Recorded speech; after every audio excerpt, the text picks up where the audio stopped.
Hello guys. कैसे हैं आप सब। उम्मीद करता हूं कि आप लोग अच्छे होइएगा। लेकिन आप लोगों का जवाब होगा कि सर हम लोग अच्छे नहीं हैं, क्योंकि प्रिपरेशन बहुत पीछे जा चुकी है और कुछ प्रिपरेशन नहीं है, क्योंकि दो चैप्टर हम लोगों ने पढ़ा था वो भी भूल गए लगभग। क्योंकि क्लास चलते रहता तो याद रहता है। लेकिन बेसिकली अगर देखा जाए तो हम लोग बहुत अच्छे हैं, क्योंकि स्वस्थ हैं तो अच्छे हैं। क्योंकि अभी इस महामारी में अपने आप को सुरक्षित रखना ही सबसे बड़ी बात है। तो इसलिए आप लोग अच्छे हैं बेसिकली।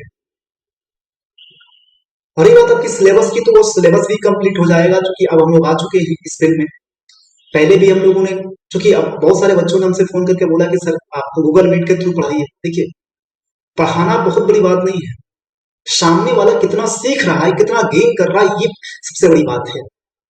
हम भी चाहते तो गूगल मीट से पढ़ा सकते थे, लेकिन देखिए दिक्कत क्या होती है ना, बहुत सारे बच्चे उसमें क्या होता है। देखिए, आदमी बताता है सारी चीजें, लेकिन थोड़ी सी कहीं ना कहीं हमको उसमें कमी दिखी, जिसके कारण मैंने सोचा कि चलो जब एक ही बार शुरू किया जाए तो कुछ अच्छे तरीके से शुरू किया जाए कि सारे बच्चों को समझ में आए, और एकदम डायग्राम के साथ में शुरू किया जाए सब कुछ। और ये जो नया हम लोगों का ये देख रहे हैं आप स्क्रीन पे, इसमें हर चीज आपको देखने को मिलेगा, हर चीज। तो वही मैंने बोला कि पढ़ाना ही सबसे बड़ी बात नहीं है, बस सामने वाला कितना सीख रहा है, कितना समझ रहा है, ये सबसे बड़ी बात है। तो चलिए हम लोग आज क्लास 12 का पहला चैप्टर शुरू करेंगे। क्योंकि रीजन क्या है कि बहुत सारे बच्चे जो अपने ही क्लास के बाहर गए थे, वो उन्होंने भी बोला कि सर पहले ही चैप्टर से शुरू किया जाए। और पूरे ऐसे, देखिए ऐसे रक्सौल, मोतिहारी, पटना, देखिए ऐसे बहुत सारे बच्चे हैं जिनका अभी तक क्लास 12 शुरू नहीं हुआ है। तो उनका क्या, उनका कौन देखेगा? कोई ना कोई तो देखेगा ना। किसी को तो, किसी ना किसी को तो पढ़ाना पड़ेगा ना बेसिकली। देखिए, माना कि आप लोग पढ़ लिए ठीक है, लेकिन सबको लेकर के साथ में चलना है, ये कोई ज्यादा दिन नहीं चलेगा। और ऐसा बात नहीं कि आप लोग को सीखने को नहीं मिलेगा, बहुत सारी चीजें आपको इसमें नई नई चीजें सीखने को मिलेगी। जैसे मैं आपको एग्जांपल देता हूं। मैंने बताया था कि जो सॉलिड स्टेट में जो कंस्टिट्यूएंट पार्टिकल्स होते हैं, वह अपने मेन पोजीशन के अराउंड क्या करते हैं, मूव करते हैं। अब ये तो मैंने बातें लिखा दिया, बता दिया, लेकिन क्या एक्चुअली आप लोगों ने इसको देखा है? नहीं देखा है। जैसे गैसियस पार्टिकल्स जो होते हैं वो मूव करते हैं, ये हम देखे हैं गैस में, गुब्बारे में, कहीं भी बहुत जगह देखे, देखने को मिला है। लिक्विड पार्टिकल्स जनरली देखते हैं, रोज देखते हैं कि क्या करता है, मूव करता है। लेकिन क्या सॉलिड स्टेट के पार्टिकल्स मूव करते हैं अपने मेन पोजीशन के अराउंड? तो क्या आप लोगों ने देखा है? नहीं देखा है, दिखा दिया जाता है बस। हम लोग इसमें क्या करेंगे, वो सारी चीजों को विजुअलाइज करेंगे, यानी दिखाएंगे सामने वाले को, आपको, और उसको बारीकी से समझाएंगे कि क्या होता है और कैसे होता है। ठीक है, तो चलिए हम लोग शुरू करते हैं। ठीक है, तो पहला हम लोग को सबसे पहले इसमें क्या देखना होगा, यानी इस चैप्टर के अंदर क्या क्या पढ़ना है हम लोगों को, यानी कि कंटेंट्स क्या है। ठीक है, यानी कौन कौन से टॉपिक्स को हमको पढ़ना है इसके अंदर। तो चलिए देखते हैं हम लोग कि कौन कौन से टॉपिक को हम लोग इसमें पढ़ना है।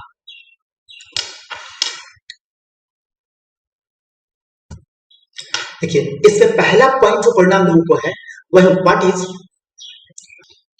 पहला जो पॉइंट पढ़ना है वह है व्हाट इज सॉलिड स्टेट, यानी सॉलिड स्टेट क्या होता है।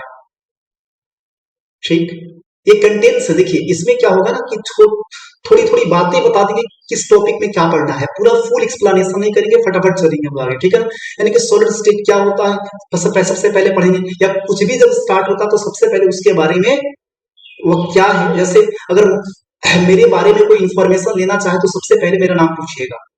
उसी तरह सॉलिड स्टेट के बारे में हम लोग पढ़ने जा रहे हैं, तो सबसे पहले सॉलिड स्टेट क्या होता है इसके बारे में पढ़ेंगे। ठीक, दूसरा पॉइंट क्या होगा, general characteristics of solid state, sorry solids, यानी कि सॉलिड्स के क्या जनरल कैरेक्टरिस्टिक्स होते हैं।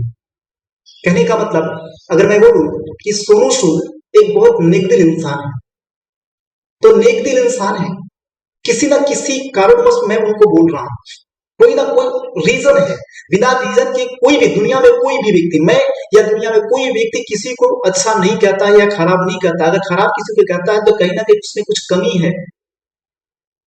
कुछ ना कुछ है उसके अंदर, या अगर किसी को अच्छा बोला जाता है तो कोई ना कोई उसके अंदर कुछ ना कुछ प्रॉपर्टीज है, ऐसा गुण है जिसके बेसिस पे उसको बोला जा रहा है। तो उसी तरह सॉलिड्स के अंदर भी कुछ प्रॉपर्टीज होती है जिससे ये निश्चित होता है कि ये एक सॉलिड है, यानी कि ये बोले कि सॉलिड्स को आइडेंटिफाई करने के लिए भी कुछ पैरामीटर्स होते हैं जो इंडिकेट करता है कि ये मेटल एक सॉलिड है। ठीक है, तो चलिए आगे देखते हैं अगला क्या पढ़ना है। अगला जो है classification of solid, classification of solids. अब सॉलिड्स का क्लासिफिकेशन देखिए, बेसिकली सॉलिड्स को दो पार्ट्स में डिवाइड किया गया है, क्रिस्टलाइन सॉलिड्स और एमरफस सॉलिड्स। क्योंकि फटाफट चलेंगे, ये कंटेंट से आगे इसको डील भी करना है, ठीक है, अगले वीडियो में डील करेंगे, इसमें नहीं डील करेंगे, ठीक है। बस ये कंटेंट से क्या पढ़ना है बस ये बताया जा रहा है। तो यानी कि सॉलिड्स का, ठीक है ना, सॉलिड्स को कितने टाइप्स में डिवाइड किया गया है? सॉलिड्स को दो टाइप्स में डिवाइड किया गया है, क्रिस्टलाइन सॉलिड्स और एमरफस सॉलिड्स। उसके बाद हम लोग पढ़ेंगे उसी के अंदर कि दोनों के बीच में क्या डिफरेंसेस है। सबसे पहले दोनों का क्या डिफिनीशन है, ठीक है, क्या एग्जांपल होगा, ठीक है, जो हमने रियल लाइफ में ही सब देखते हैं इसको, ठीक है ना। उसके बाद दोनों के बीच में डिफरेंस। अगला जो है वह डिफाइन करना है क्रिस्टल लैटिस को। इसको समझिए, क्रिस्टल लैटिस एंड लैटिसाइट्स। देखिए क्रिस्टल लैटिस होता क्या है, इसको बारीकी समझते हैं। क्रिस्टल लैटिस जैसे घर का जो दीवार होता है, वाल इसको कहते हैं ना, क्या होता है बेसिकली, देखिए कैसे बना होता है, इस पर सोचते हैं। देखिए क्या करते हैं, छोटे छोटे ब्रिक्स को यानी कि ईंट को एक रेगुलर पैटर्न पे अरेंज करके रखते हैं। तो एक पूरे दीवार का क्या होता है, निर्माण होता है। जिस तरह का हमको दीवार चाहिए उसी तरह से उस ईंट को अरेंज करते हैं। तो वो जो दीवार बन के तैयार होता है उसको बोलते हैं, जो बन के एक स्ट्रक्चर तैयार होता है उसको बोलते हैं दीवार, है ना, यानी वाल बोलते हैं, ठीक है। तो इसमें भी क्या होता है, जब यूनिट सेल बेसिकली यानी कि क्यूब को अरेंज करते हैं, ठीक है, तो उसको बोलते हैं। सही देखिए, मैं यहाँ एक स्ट्रक्चर बना रहा हूं, जैसे ये देखिए आपका एक आपका ये क्या हो गया,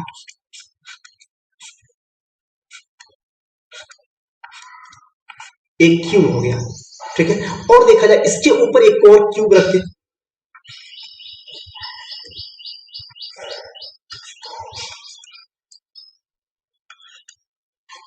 इसके ऊपर एक और क्यूब रखें, इस साइड भी रख दे, इस साइड भी रख दे, इस साइड भी रख दे, तो ये ज्योमेट्री बन के आएगा। इसको बोलेंगे क्रिस्टल लैटिस। जैसे यहाँ जो ईंट है वह एक क्यूब के शेप का होगा, ठीक है। बस यहाँ ईंट है जो क्यूबॉइड है, क्यूब नहीं है, क्यूबॉइड है, जो कि उसमें सारा साइड जो है डिफरेंट है।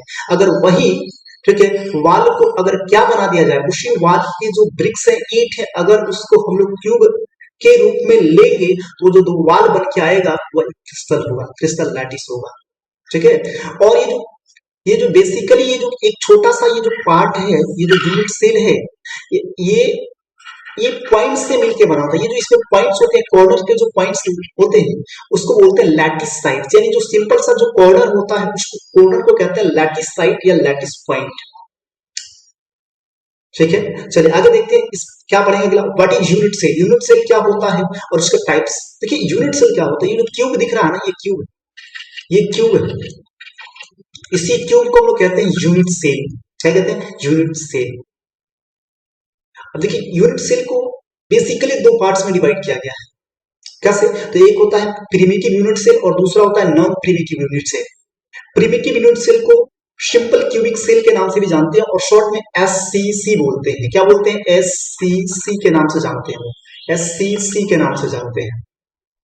और दूसरा होता है non primitive unit cell. Non primitive unit cell को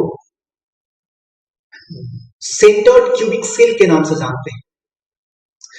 और सिंपल क्यूबिक सेल का कोई टाइप्स नहीं है, लेकिन नॉन प्रिमिटिव यूनिट सेल को तीन पार्ट्स में डिवाइड किया गया है।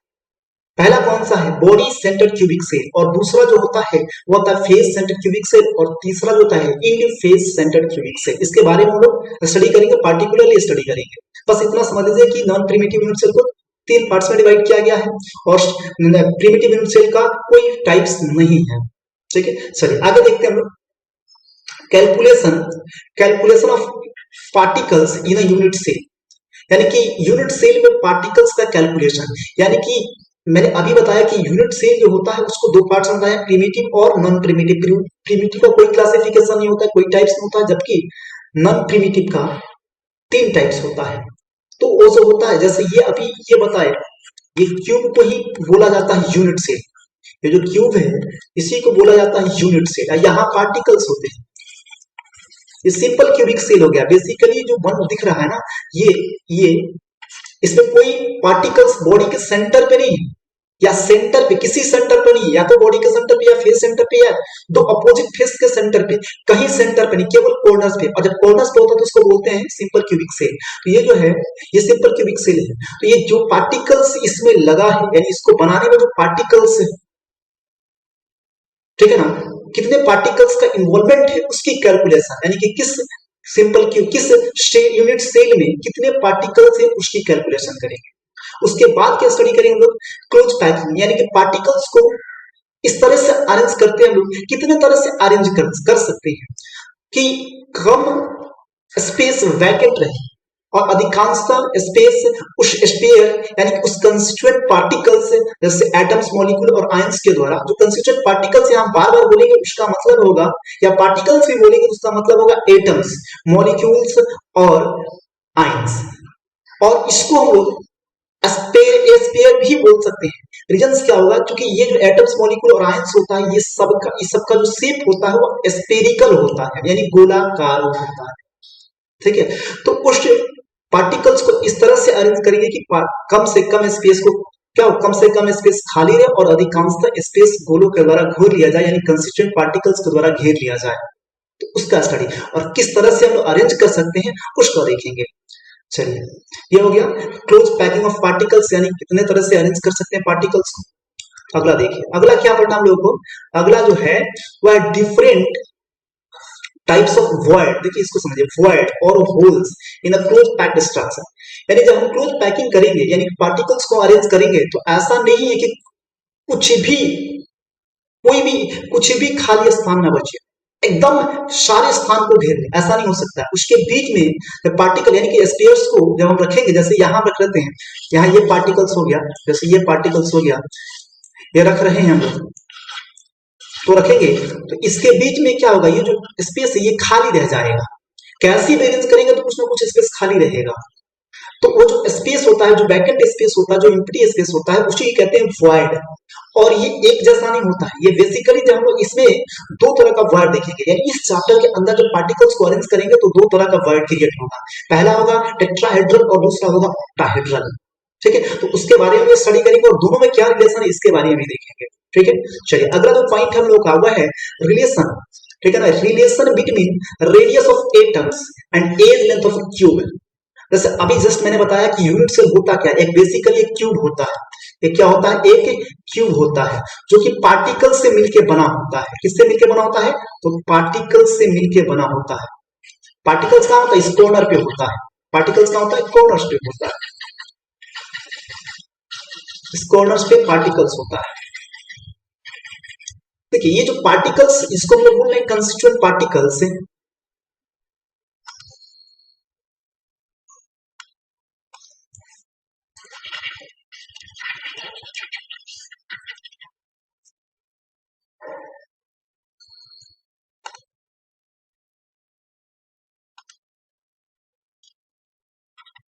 ये जो पार्टिकल्स है, ये इसको अभी मैंने क्या बोला, ये पार्टिकल्स या तो एटम होगा, या तो आयंस होगा, या क्या होगा, मॉलिक्यूल्स होगा, या तो एटम्स होगा, या आयंस होगा, या क्या होगा, या मॉलिक्यूल्स होगा, या मॉलिक्यूल्स होगा, कुछ भी होगा।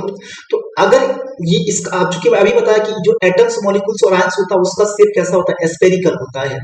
अब स्फेरिकल होगा यानी कि स्फेयर टाइप का होगा, तो उसका कुछ ना कुछ रेडियस होगा। अगर कुछ ना कुछ रेडियस होगा तो उस रेडियस के बीच, यानी कि यहाँ जो ये स्फेयर दिख रहा है आपको, इस रेडियस, इस स्फेयर का रेडियस और ये जो क्यूब है, इस क्यूब का जो साइड होगा, यानी कि एज होगा, एज का मतलब किनारा, वो किनारा यानी कि क्यूब के किनारे और उस स्फेयर के रेडियस के बीच में जो रिलेशन होगा उसके बारे में लोग स्टडी करेंगे। ठीक, चलिए अगला जो है, अगला पॉइंट क्या है, study of ionic crystal. Study of ionic crystal, देखिए ये एनसीईआरटी में नहीं दिया, लेकिन पढ़ना है और बहुत अच्छा टॉपिक है, बहुत अच्छा क्वेश्चन इस पे राइज होता है। चलिए कि आयनिक क्रिस्टल जो है, इसमें हम लोग क्या स्टडी करेंगे, तो आयनिक क्रिस्टल में स्टडी करेंगे हम लोग, ठीक है, जो अभी पीछे हम लोगों ने पढ़ा क्लोज पैकिंग यानी पार्टिकल्स का अरेंजमेंट, जो पार्टिकल्स का अरेंजमेंट करते हैं, तो अभी मैंने बताया कि ऊपर ही देखिए क्या होता है, कुछ खाली स्थान रह जाता है, कुछ वर्ड्स रह जाता है, कुछ होल्स रह जाता है।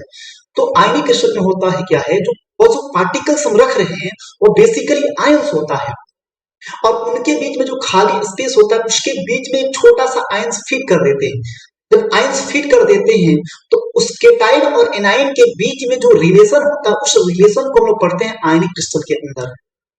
ठीक है, चलिए और देखते हैं हम लोग अगला, calculation of part calculate the packing fraction and efficiency of a different type of cubic unit cell। यानी कि वो जो पार्टिकल्स हम लोग क्यूबिक सेल में रख रहे थे, यानी यूनिट सेल यानी क्यूब के अंदर यहाँ जैसे पार्टिकल्स को रखा है, ये पार्टिकल्स इस क्यूब का कुछ ना कुछ भाग क्या कर लिया है, घेर लिया है, ऑक्युपाई कर लिया है। तो कितना स्पेस